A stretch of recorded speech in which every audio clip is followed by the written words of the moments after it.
Behind the clean publicity photographs of old Hollywood families, some parents were living with diagnoses that no studio could soften and no headline could safely explain. Red Skelton's 9-year-old son was diagnosed with leukemia and given about a year to live. Jacqueline Suzanne's little boy was sent to a children's psychiatric institution after shock therapy failed. Arthur Miller's newborn son had Down syndrome and was placed in institutional care within days. 1. Red Skelton and Georgia Davis. Richard Skelton. Red Skelton and Georgia Davis had 2 children. Their son Richard was born in 1948. The diagnosis came when Richard was 9 years old. Doctors found leukemia and told the family he might have only a year to live. The illness changed the household immediately. Skelton's television network told him he could take as much time off as he needed, but he returned to work in January 1957 because he believed staying active would help him keep Richard's last year as normal as possible. After the diagnosis, the family took Richard on an extended trip so he could see as much of the world as possible. On July the 22nd, 1957, they had an audience with Pope Pius XII. Richard later said that meeting was the high point of the trip. The family returned to the United States as his illness advanced. Richard Skelton died in Los Angeles on May 10, 1958, 10 days before his 10th birthday. 2. David Tomlinson and Audrey Freeman. Willie Tomlinson. David Tomlinson and Audrey Freeman's third son, Willie, grew up in a Britain where autism was still barely understood. As a child, Willie showed the features of autism at a time when even getting a clear diagnosis was difficult. Families were often left with almost no guidance, few specialist schools, few trained teachers, and very little public language for children who did not speak, learn, or react like others. Tomlinson and Audrey became part of the early parent fight for autistic children and adults. They joined roughly 20 families who helped create Somerset Court, the first residential home in Europe devoted specifically to autistic adults. Tomlinson also used theater and television contacts to raise money for the fledgling autistic movement, including Robert Morley, Ian Carmichael, Felicity Kendall, and even the Beatles.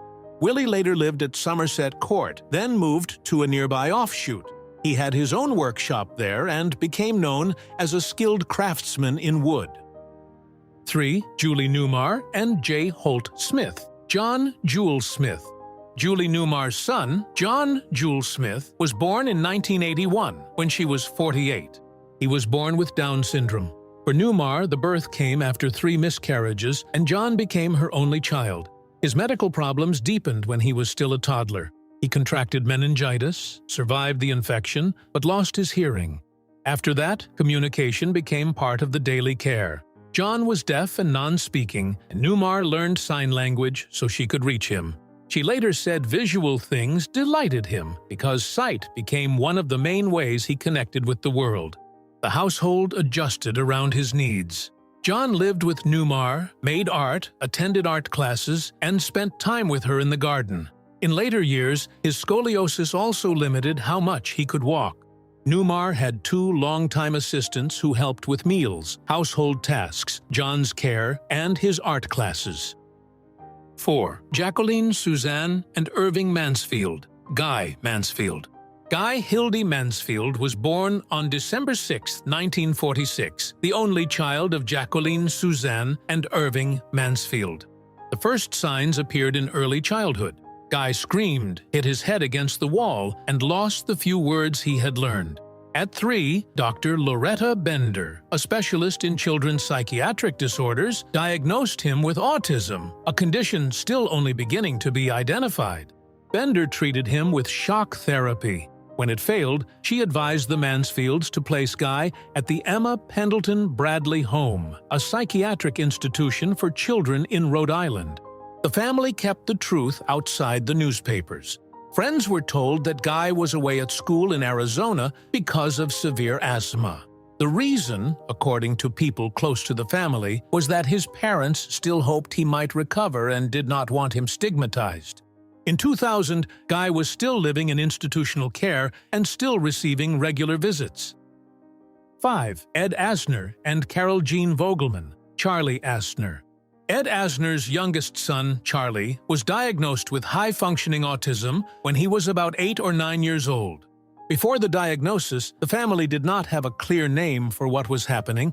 Charlie had poor social skills, struggled to fit in with classmates, and behaved in ways adults could mistake for defiance or lack of empathy. Asner later said he had seen his son as high-spirited and a rule-breaker before doctors identified autism. The diagnosis changed the family's direction. Charlie's autism became part of Asner's public advocacy, and Asner spoke about how communication with his son required patience, repetition, and careful explanation. He said he had to slow down, make each word count, and make sure each thought was understood. The autism work continued into the next generation. Matthew Asner, Ed's older son, later had children on the autism spectrum and helped build the Ed Asner Family Center for neurodivergent people and their families. 6. Burt Bacharach and Angie Dickinson. Leah Nikki Bacharach. Leah Nikki Bacharach was born on July 12, 1966, the only child of Burt Bacharach and Angie Dickinson. She arrived 3 months premature and weighed less than 29 ounces. Nikki spent her first months in hospital care, separated from ordinary touch, while doctors tried to keep her alive. The effects of that birth followed her into childhood. Her eyesight was damaged. She developed strabismus, and later her poor vision kept her from pursuing geology, the subject she studied at California Lutheran University. She also did not speak until she was 3. The harder problems were behavioral and sensory. Nikki was socially withdrawn, obsessive, and dependent on repetition. She had bouts of frustration and rage, and sound could become unbearable to her. No one gave the family the right name in childhood. Bacharach later said doctors did not call it Asperger's or autism, they called it behavior things. At 14, Nikki was hospitalized for psychiatric treatment. She was diagnosed with Asperger's only years after it entered the American Psychiatric Manual in 1994. Angie Dickinson later said hospitalization was the worst thing that could have been done to her daughter. Nikki died on January 4, 2007, at the age of 40. 7. Richard Burton and Sybil Williams. Jessica Burton. Richard Burton and Sybil Williams had 2 daughters. Kate was born in 1957, and Jessica was born 2 years later, while the family was living in Séligny, Switzerland, near Lake Geneva. Jessica's life moved almost immediately outside the public Burton story. Her condition was described as severe autism with psychiatric illness. Kate Burton said Jessica was placed in institutional care when she was 6 years old. The separation became permanent. Kate later said Jessica had been in a home for a very long time and that her care had become part of the family's life. In a 2003 interview, Kate described her younger sister as severely autistic and said she was living in an institution in the United States. There were few public details about Jessica's daily life. No career, no interviews, no public appearances, no adult biography. The one clear family detail was financial. Kate said Richard Burton had earned enough money to make sure Jessica could receive care for the rest of her life. 8. Robert Redford and Lola Van Wagenen. Scott and James Redford. Robert Redford and Lola Van Wagenen's first son, Scott Anthony Redford, was born in 1959. He lived only 2.5 months. The cause was sudden infant death syndrome, a condition in which an apparently healthy baby dies unexpectedly during sleep. There was no long treatment, no warning diagnosis, and no recovery plan. Scott was buried before his father's film career had fully begun. The family later faced another medical crisis, but this time in adulthood. James Redford was 25 when he was diagnosed with primary sclerosing cholangitis, a rare disease that damages the bile ducts and can lead to liver failure. In 1993, James underwent 2 liver transplants. Decades later, cancer was found in his bile duct while he was waiting for a 3rd transplant. Scott Redford died as an infant in 1959. James Redford died in 2020 at 58. 9. Carol O'Connor and Nancy O'Connor. Hugh O'Connor. Carol O'Connor and Nancy O'Connor adopted Hugh in Rome in 1962 when he was 6 days old. The medical crisis came when Hugh was 16. He was diagnosed with Hodgkin's disease, a cancer of the lymphatic system. Treatment included surgery to remove a malignant lump in his neck, and his parents later said the radiation left him sick enough that he began using marijuana to ease the nausea. That was the first step into a much longer addiction. Hugh later moved from marijuana to alcohol, quaaludes, cocaine, amphetamines, and prescription drugs. He went through rehabilitation more than once, but the illness that began with the cancer treatment kept turning into another kind of medical fight. On March 28, 1995, Hugh called his father and said he could not face another rehabilitation program. He died that day at 32. Harry Thomas Perzigian was later convicted of possessing and furnishing cocaine to Hugh. In 1997, California passed the Drug Dealer Liability Act, backed publicly by Carol O'Connor. 10. Mia Farrow's family, Moses, Tam, and Thaddeus. Mia Farrow's home included several adopted children whose medical problems began before they entered the family. Moses Farrow was adopted from Korea when he was 2 years old. He had cerebral palsy, a condition that affects movement and muscle control. He later became a family therapist and photographer, but his childhood began with a physical disability that required care, adaptation, and a household built around different needs. Tam Farrow came from Vietnam and was blind.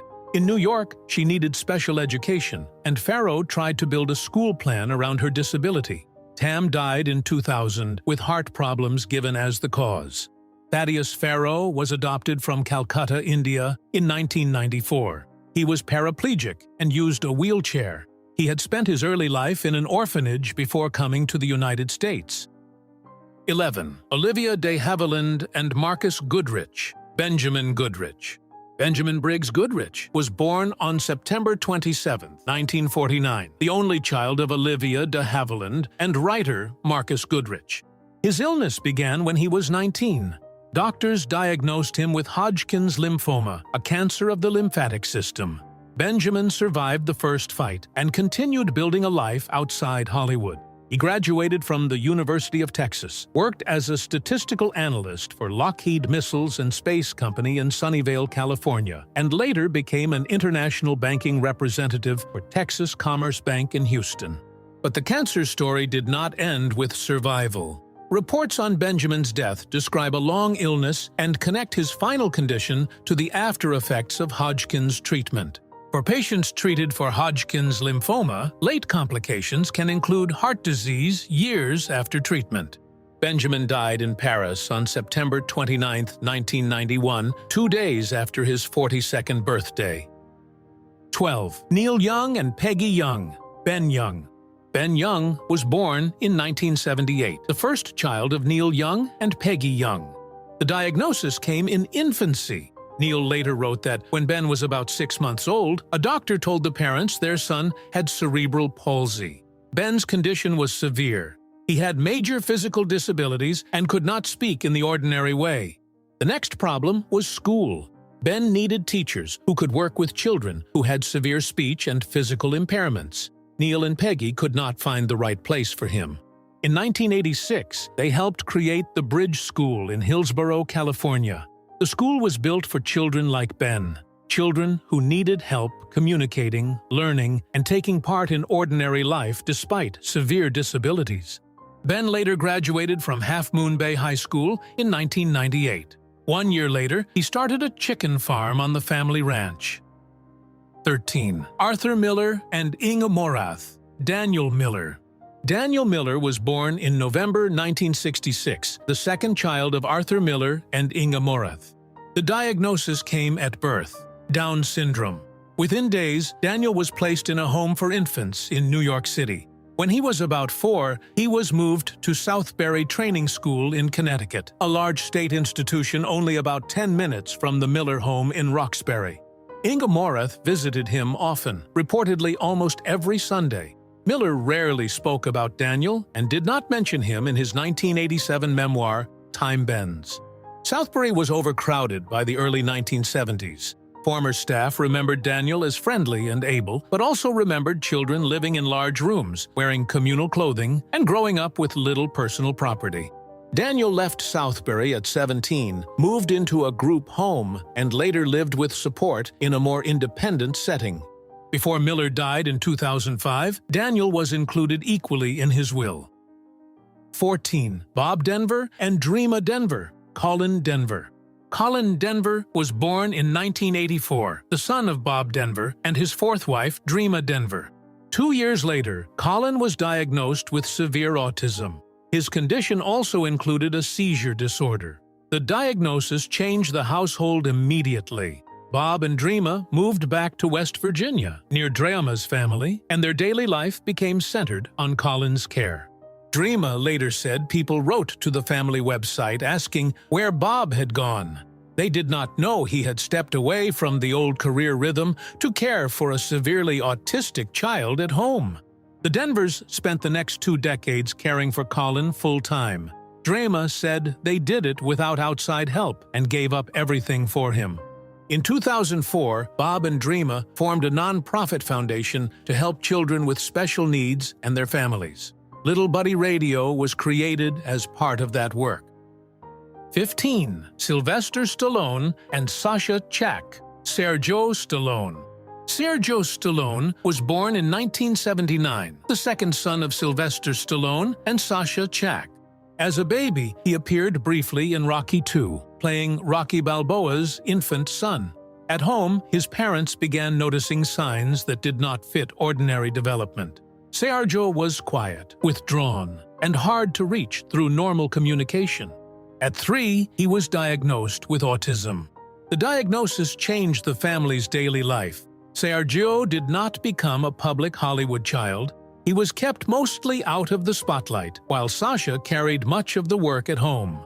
Stallone later said Sasha did the hard, in-the-trenches care, while he used film premieres to raise money. In 1985, Stallone and Chak established a research fund administered through the National Society for Children and Adults with Autism.